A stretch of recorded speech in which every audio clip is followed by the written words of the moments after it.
Welcome, listeners, to the Let's Talk and Walk podcast. Today we are walking by the beach discussing and reviewing a novel about, well, it's really more than just a story, isn't it? Oh, absolutely. We're taking a deep dive into Milan Kundera's really quite fascinating work, The Unbearable Lightness of Being.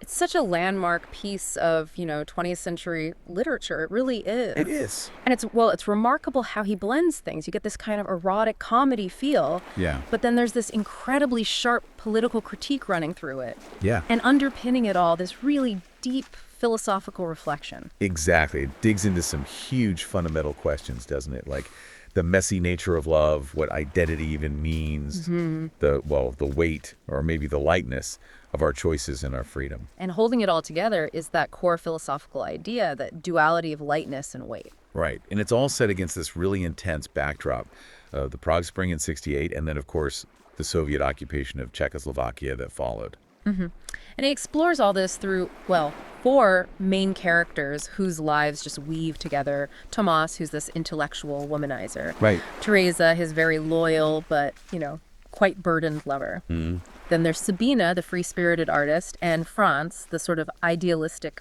professor figure. So for this deep dive, we really want to try and cut through those layers. Yeah, get to the core ideas. Exactly. Give you the key insights into these characters and how they kind of embody these philosophical tensions, especially within that specific political reality. Okay, so where do we start? That central philosophy. Let's jump right in there. I mean, the novel opens with this incredibly provocative idea. Kundera starts by thinking about Nietzsche's concept of eternal return. Right, the idea that if everything, absolutely everything repeated forever, then every single action, every moment would carry, as Nietzsche put it, the heaviest of burdens, because you'd live it again and again, endlessly. Sounds, frankly, exhausting. It really does. But Kundera, he immediately offers a counter idea, doesn't he? He does. He says, human time, our lives, they run in a straight line. We only live life once. And he uses that German phrase. Einmal ist kein Mal. Exactly. Einmal ist kein Mal.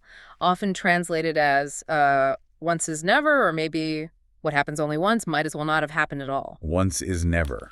That's pretty stark, isn't it? It is. Because, what does that imply for our choices? Yeah. If you only get one shot. No do-overs. Right. No do-overs. You can't test a decision. You can't compare path A to path B. Yeah. You can't sort of perfect your life as you go. Precisely.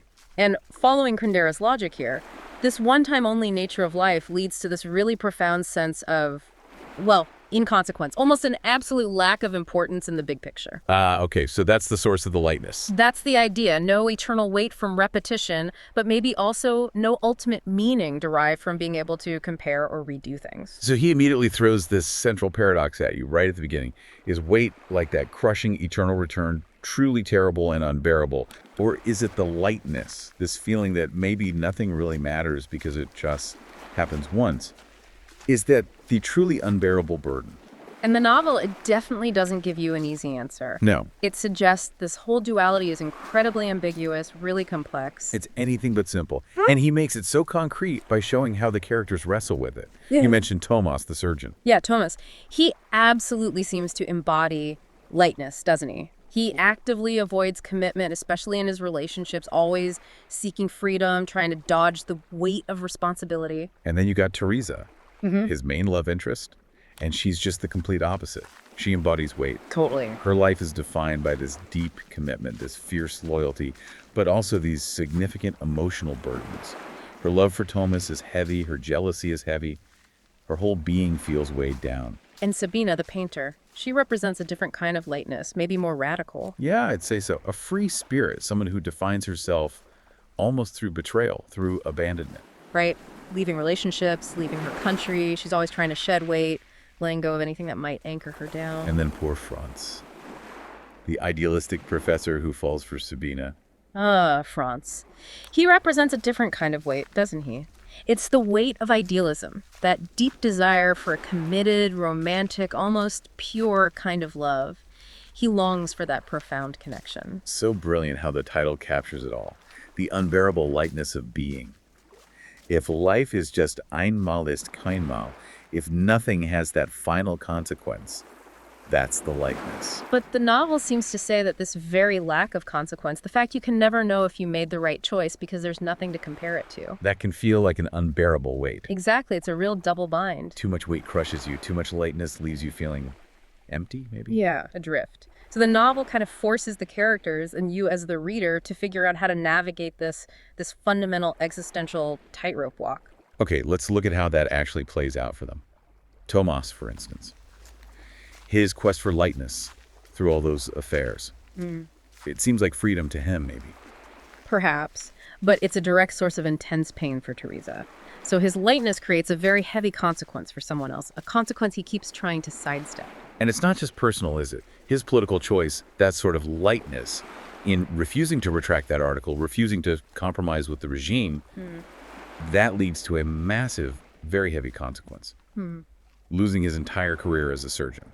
He ends up washing windows. It shows how a life deliberately chosen for lightness can still be profoundly shaped, even crushed, by external forces and internal moral burdens, too.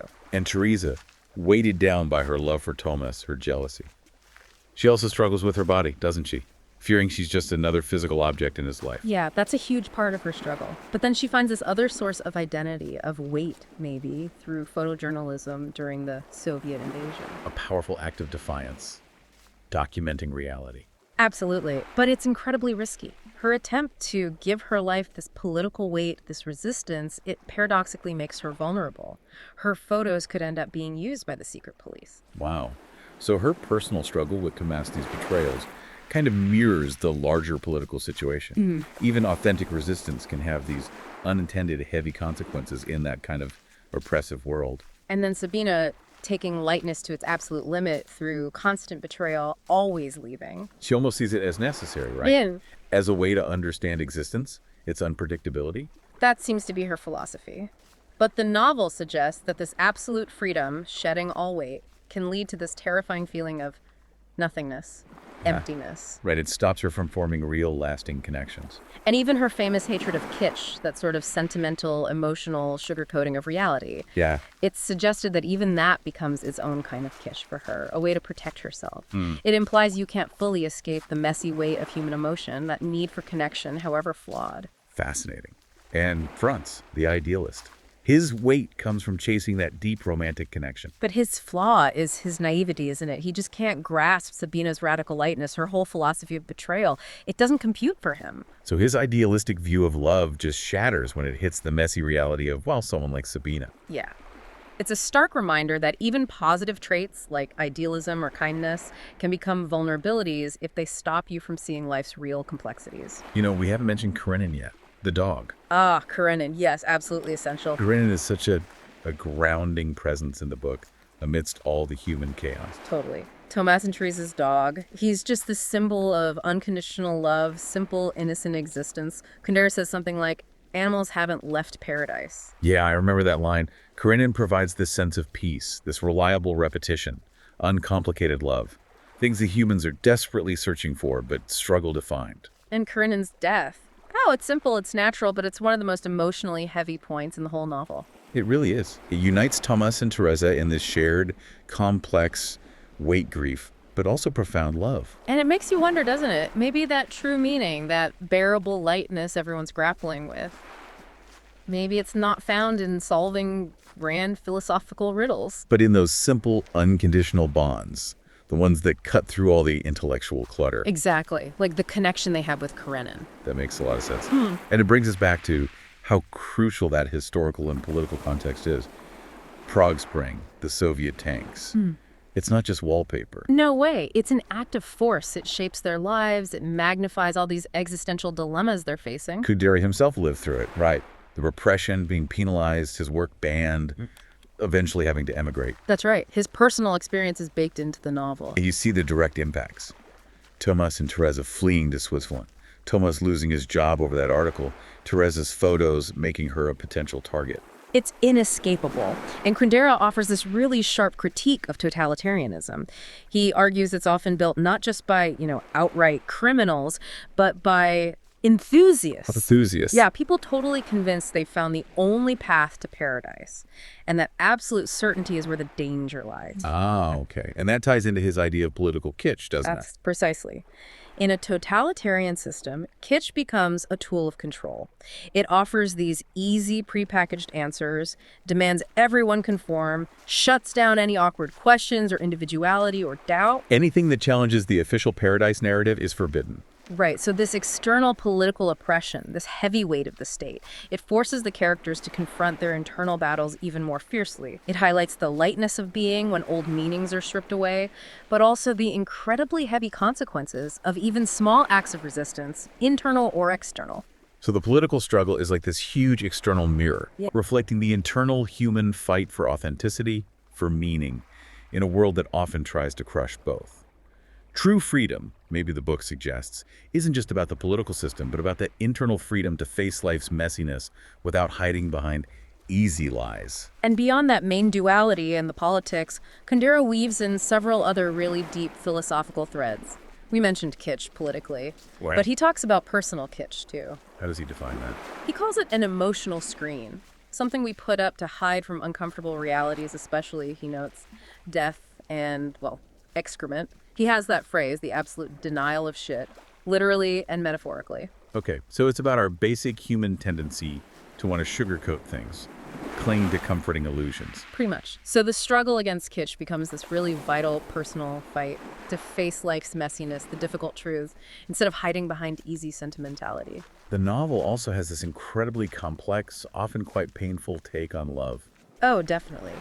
He really explores that unbridgeable duality between the body and the soul. You see it so clearly with Tomas separating sex, which for him is almost like exploration. Physical exploration. Yeah, from love, the emotional connection. Whereas for Teresa, sex is deeply tied to intimate love. And she struggles with her body not just being, an extension of her soul. And the guilt aspect is interesting too. How Tomas and Sabina feel very little guilt about sex. It's part of their lightness. Right. While Teresa and Franz are burdened by it, reflecting their lean towards weight and expectations. And another fascinating element is Kundera's focus on coincidence. Chance. Fate, maybe. Yeah, the novel is full of these seemingly random events, chance encounters that completely change the characters' lives. He seems to be suggesting that life isn't some neat plan. It's more like a series of accidental events. Which directly challenges our desire for control, for meaning, right? Absolutely. If things just happen randomly, it amplifies that feeling of lightness because your choices feel less deliberate, maybe less meaningful or perfectible. Accepting that randomness forces the characters to face the limits of their own agency. There's also a lot about authenticity versus inauthenticity, what he terms bad faith. Right. Bad faith is basically living for others, conforming, hiding in fantasy instead of facing reality, like Teresa's mother, perhaps. So how do you break free from that? He has this really unusual idea about humiliation. Yeah, it's quite provocative. The novel suggests that sometimes being painfully exposed, having your weaknesses laid bare, humiliation, can act as a shock, a catalyst. A shock that breaks down the walls of bad faith. That's the implication. That even really painful experiences might, counterintuitively, push you towards living more authentically with good intention, as he might put it. Wow, that's Yeah. a challenging thought. It is. And finally, just a word on his style. The way the book is written isn't just, style for style's sake. It's part of the message. You mean the fragmented structure, like different pieces tableau. Exactly. And also those moments where the narrator, Kundera himself, just steps in. Right. Talks directly to you, the reader. Yeah. Admits the characters are constructs. Offers philosophical thoughts. It pulls you out of just passively following the story, doesn't it? It forces you to engage with the ideas themselves. Yeah, it mirrors how memory works, maybe. Yeah. Non-linear, fragmented. Could be. It's definitely a style that divides people. Some find it brilliant, intellectually stimulating. Others find it maybe a bit cold, a bit detached. Perhaps. But it certainly makes you an active participant in the philosophical journey. Okay. So we've covered a lot here. This huge push and pull of lightness and weight, the characters embodying these struggles, the political context, intensifying everything, ideas about kitsch, chance, authenticity. What does it all mean for you listening? It's worth asking yourself, isn't it? Where do you see lightness and weight playing out in your own life, in your choices, your relationships? Are you drawn more towards that feeling of freedom, maybe avoiding commitment? Or do you feel more anchored by responsibility, by the search for deeper meaning, that weight. And how do you deal with randomness? The unpredictable stuff that life inevitably throws at you. Where do you notice kitsch? In the world, sure, but maybe even in yourself. Those moments where you might be avoiding uncomfortable truths or life's inherent messiness. And does that really challenging idea resonate at all? That humiliation, painful exposure could potentially be a pathway towards living more authentically? Kundera certainly doesn't hand out easy answers here. Not at all. But he gives you these incredibly rich characters and frameworks to make you think. Really think about these timeless questions: existence, freedom, love, responsibility, how we find meaning in a world that's just so complex. And maybe, just maybe, the novel leaves us mulling over this final thought. That perhaps genuine happiness, or at least a bearable lightness, isn't about finding the perfect philosophical answer. We're making the right choices, which maybe don't even exist in that neat way. Right. Maybe it's found more simply in the act of grappling with the complexity itself, even when it's difficult. And in finding real solace in those simple, unconditional connections. Like with Karenin. Exactly. Connections that somehow cut through all the intellectual noise and the existential dread. All right, that wraps up our walk for today. Definitely gave us a lot to think about. Maybe something to mull over with a coffee or a snack. It was a really interesting one. It was, and we truly hope you all listening enjoyed it as much as we did. Thanks for joining us. We greatly value your engagement. If you found this episode informative, please consider leaving a like. We also welcome your suggestions for new topics and areas you'd like us to cover in future episodes. Feel free to share those in the comments section. Please do. And finally, to ensure you don't miss out on our upcoming content, please hit the subscribe button and share it with your friends. We look forward to bringing you more interesting discussions. Thank you for listening to the Let's Talk and Walk podcast.